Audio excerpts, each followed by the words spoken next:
நேர்கள் எல்லோருக்கும் வணக்கம் மற்றும் ஒரு காணொளியூடாக இணைந்திருக்கின்றோம். தமிழகத்தில் சட்டமன்ற தேர்தல் இடம்பெற இருக்கின்ற நிலையில் அதற்கான பிரச்சார பணிகள் ஆரம்பிக்கப்பட்டிருக்கின்றது.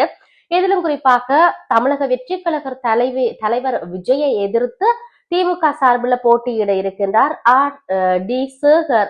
இவர் யார் என்று சொல்லி பார்க்க வேண்டிய தேவை இருக்கிறது. விஜயை எதிர்த்து பெரம்பூரில் போட்டியிட உள்ள திமுக வேட்பாளர் சேகர் குறித்து இந்த பதிவுல நாம் விரிவாக பார்க்கலாம். 2026 ஆண்டு தமிழ்நாடு சட்டமன்ற தேர்தலுக்காக திமுகவின் வேட்பாளர் பட்டியலை திமுக தலைவர் மு.க.ஸ்டாலின் வெளியிட்டிருக்கிறார்.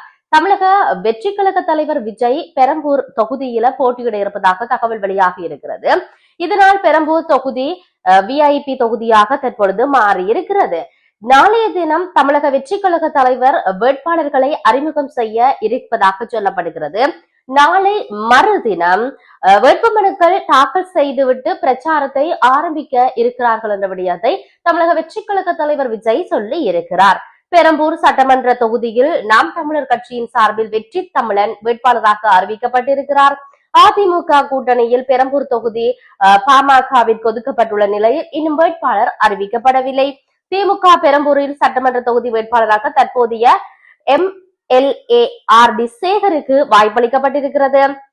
கடந்த 2019 ஆண்டு நடைபெற்ற இடைத்தேர்தல் மற்றும் 2021 ஆண்டு தமிழ்நாடு சட்டமன்ற தேர்தல் ஆகிய 2 தேர்தல்களிலும் சேகர் 50,000க்கும் அதிகமான வாக்குகள் வித்தியாசத்தில் வெற்றி பெற்றிருந்தார். 2006 ஆண்டு சென்னை மாநகராட்சி தேர்தலில் 2வது வார்டுல போட்டியிட்டு வெற்றி பெற்றிருந்தார். அதே போன்று 30 ஆண்டுகளுக்கும் மேலாக அரசியல் இருக்கக்கூடிய சேகர் 1988 ஆண்டில் எழும்பூர் பகுதி திமுக மாணவரணி அமைப்பாளராக அவர் இருந்திருக்கிறார். அதன் பின்னர் வடசென்னை திமுக மாணவரணி அமைப்பாளர், வடசென்னை இளைஞரணி அமைப்பாளர், அமைப்பு செயலாளர், பகுதி செயலாளர், வடசென்னை திமுக மாவட்ட செயலாளர், இளைஞரணி துணை செயலாளர் என பல்வேறு பதவிகளை வகித்ததாக சொல்லப்படுகிறது.